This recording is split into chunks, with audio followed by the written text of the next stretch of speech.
حزب ماري لوبين يسعى للتقارب مع المغرب من أجل تسجيل عدة أهداف دبلوماسية ضد الجزائر في هذا التوقيت. مرحبا أعزائي المشاهدين من المحيط إلى الخليج في برنامجكم عرب شو. في خطوة دبلوماسية وسياسية مهمة، حصل حزب التجمع الوطني الفرنسي RN على رئاسة مجموعة الصداقة البرلمانية بين فرنسا والمغرب في الجمعية الوطنية التي تتبع البرلمان الفرنسي، وذلك بالتزامن مع التوترات السياسية التي تشهدها العلاقات بين الجزائر وفرنسا مؤخرا، والتي يوجد اليمين الفرنسي في صلبها. فما هي تداعيات ذلك على المغرب، وما هي تداعيات التقارب المغربي مع حزب ماري لوبين على السياسة الجزائرية، وكيف سينعكس هذا على المنطقة وعلى علاقات فرنسا بالدولتين؟ كل هذا وأكثر سوف أشرحه لكم بعد هذا الفاصل. أنا حمد القروي، برنامجكم عرب شو.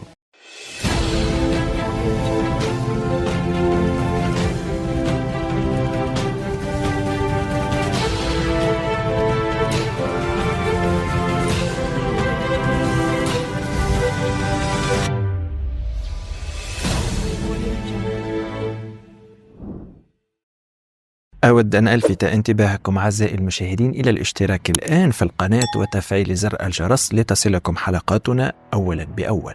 ونعود لموضوع حلقتنا. فوفق تقارير إعلامية فرنسية، فإن المعركة من أجل رئاسة مجموعة الصداقة كانت طويلة ومعقدة، حيث خاضت عدة أحزاب سياسية صراعا على السيطرة على هذا المنصب، خاصة وأن رئاسة مجموعة الصداقة بين فرنسا والمغرب كانت من بين المناصب الأكثر طلبا بالنظر إلى العلاقات الاستراتيجية بين البلدين. وحسب المصادر نفسها، فقد تزامن فوز التجمع الوطني بهذا المنصب في إطار اقتراع تم يوم الاثنين الماضي مع توجيه الجزائر اتهامات لعدد من السياسيين الفرنسيين المنتمين للتيار اليميني بدعم حملات تشويه ضدها. وكانت الجزائر قد اتهمت اليمين الفرنسي في وقت سابق أيضا بخدمة مصالح المغرب في باريس. وقالت الصحافة الفرنسية أن حزب التجمع الوطني يعتبر فوزه برئاسة مجموعة الصداقة البرلمانية بين فرنسا والمغرب إشارة قوية لتعزيز العلاقات مع الرباط. وقد نقلت تصاريح أحد المقربين من ماري لوبين زعيمة الحزب قوله إن المغرب يمثل دولة كبيرة في مجال الدبلوماسية والتنمية الاقتصادية، بالإضافة إلى كونه لاعبا رئيسيا في مكافحة الهجرة، وله جالية كبيرة في فرنسا.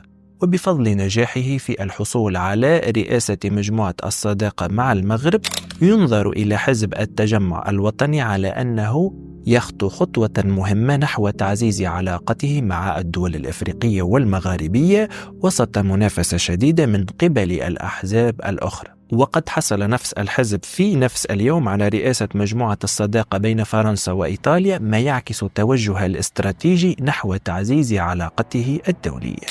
وكانت عملية الاختيار قد خضعت لأسلوب التناوب، حيث تم منح كل حزب الفرصة لاختيار دولة من بين مجموعة الدول المتنازع عليها، وبذلك حصل التجمع الوطني على الأولوية في اختيار المغرب.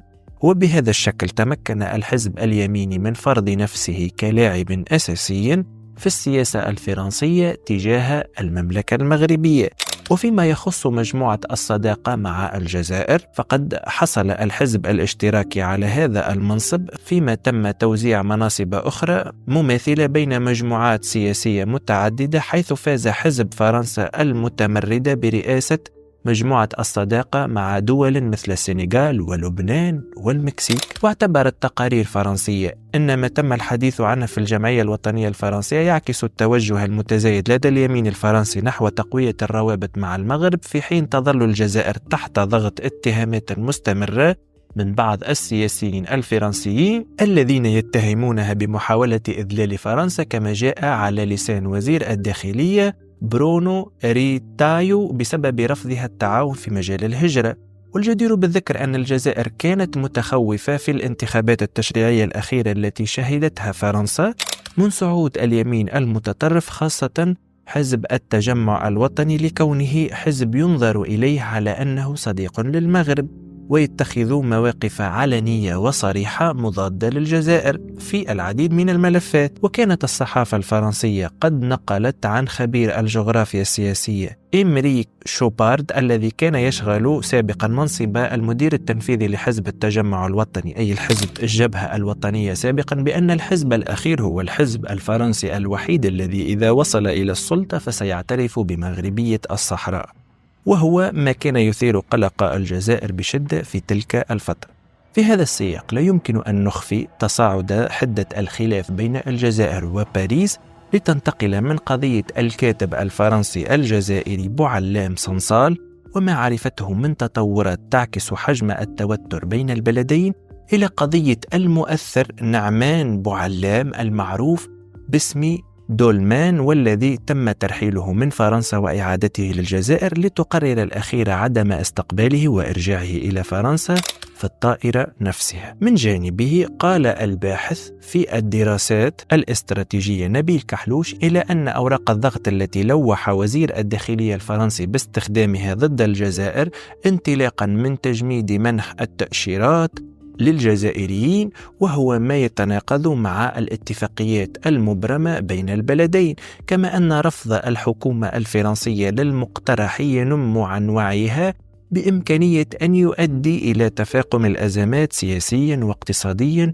واجتماعيا حسب قوله. وفيما يخص زيادة التعريفات الجمركية للجزائر، يؤكد كحلوش في حديثه للجزيرة نت أن هذا أمر لا يمكن أن تطبقه فرنسا على الواردات الجزائرية، لأن الجزائر لا تخالف مبادئ التجارة الدولية أو قواعد اقتصاد السوق. في مقابل ذلك أشار الباحث إلى أن عدد الجالية الجزائرية كبير في فرنسا، وهو ما يمكن الجزائر من استخدام هذه الورقة كعامل مؤثر من خلال تعزيز حرية تحركاتها وتقليل القيود الفرنسية المفروضة عليها.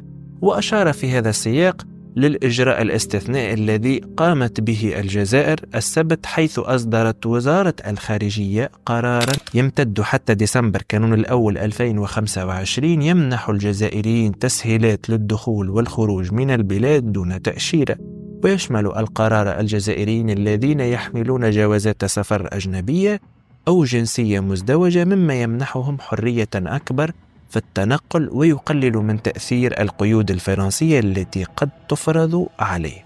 وأضاف كحلوش أن مسألة الهيبة الجيوسياسية تمثل أحد الأسباب التي قد تدفع فرنسا إلى التصعيد، كونها ترى الجزائر فاعلا رئيسيا يقود الدعوة إلى إخراج جميع أنواع الحضور الأجنبي وخصوصا العسكري من القارة الإفريقية، كونها تعمل على تحجيم النفوذ الأجنبي لضمان استقرار المنطقة، وهو ما يشكل مصدر قلق كبير بالنسبة لباريس، وهي ورقة يمكن للجزائر استغلالها ضد فرنسا، وهذا بطبيعة الحال في جانبه النظري. كل هذا لا يمنع من القول أن تصاعد التوتر بين المغرب والجزائر كان له تأثير مباشر في توتر العلاقات الجزائرية الفرنسية، خاصة بعد اعتراف الأخيرة بمغربية الصحراء. في هذا السياق قالت مجموعة الأزمات الدولية، وهي مركز تفكير دولي متخصص في أبحاث الحرب والسلم، إن الأزمة الدبلوماسية بين الجزائر والمغرب تستمر دون أفق واضح للحل، مع تصاعد التوترات التي تعكس تناقضات في نهج البلدين، حيث تعتمد الرباط سياسة خارجية جريئة وواثقة، بينما تعبر الجزائر عن مخاوفها المتزايدة بشأن أمنها القومي. وحسب تقرير فإن مخاوف الجزائر تزايدت على خلفية قضايا عدة، أبرزها ما تربطه بتطبيع المغرب علاقته مع إسرائيل وتطورات في ملف الصحراء، إضافة إلى عدم استقرار الأوضاع في محيطها الإقليمي بسبب رغبات النفوذ لدول مثل تركيا وروسيا في منطقة الساحل. وفي كرونولوجيا التوتر القائم بين الرباط والجزائر، أشارت المجموعة الدولية أن الأزمة بدأت بشكل قوي في أغسطس 2021 عندما قطعت الجزائر علاقتها الدبلوماسية مع المغرب، متهمة إياها بدعم مطالب استقلال منطقة القبائل ذات الأغلبية الأمازيغية في الجزائر، وبسبب تطبيع علاقتها مع إسرائيل الذي اعتبرته الجزائر تهديدا مباشرا لأمنها القومي عكس شركتها إيران وهي أكبر تهديد. وشهدت الأعوام الأخيرة وفق تقارير المجموعة سلسلة من الحوادث في منطقة العازلة بالصحراء كادت أن تؤدي إلى تصعيد عسكري غير مقصود بين الطرفين، منها استهداف شاحنات جزائرية ومقتل مدنيين مغاربة جراء صواريخ أطلقتها البوليزاريو على منطقة السمارة. لكن البلدين تمكنا من ضبط النفس، ورغم تصاعد التصريحات العدائية وتزايد الحوادث العسكرية المحدودة، إلا أن البلدين تشير التقارير أنهم لا يسعيان إلى الدخول في حرب مفتوحة، فالعقلانية السياسية والتحاشي العواقب الكارثية لأي صراع مباشر يجعلان من ضبط النفس الخيار الأرجح لهما وفق المصدر نفسه. وفي هذا السياق أشار التقرير إلى مساهمة إدارة الرئيس الأمريكي جو بايدن في تهديد التوترات بين البلدين عبر سياسة متوازنة هدفت إلى طمأنة الجزائر والحفاظ على علاقات قوية مع المغرب. لكن في الوقت نفسه أضاف التقرير أن إعادة انتخاب دونالد ترامب للرئاسة الأمريكية في نوفمبر الماضي يثير قلقا في الجزائر، خاصة أن فترته السابقة شهدت اعترافا رسميا أمريكيا بسيادة المغرب على صحراء. ويرى مراقبون أن أي غياب للدور الأمريكي في المرحلة المقبلة قد يزيد من احتمالات التصعيد، مما يضع عبء الحفاظ على الاستقرار الإقليمي على الاتحاد الأوروبي والحكومات الأوروبية الكبرى.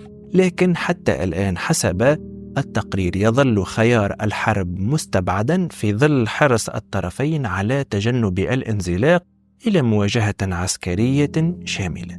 بالتالي تقرب اليمين الفرنسي من المملكة المغربية وعودة ترامب إلى كرسي الحكم الذي يعتبر من كبار حلفاء المغرب، كل هذا يصب في مصلحة المملكة، وهذا جعل الجزائر في حالة قلق من الإجراءات والقرارات التي ستتخذ مستقبلا. أرجو أن أكون قد وفقت في نقل المعلومة.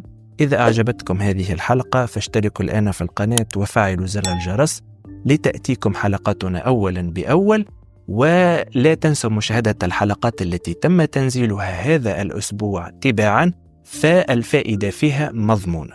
كان معكم حمد القروي، برنامجكم عرب شو.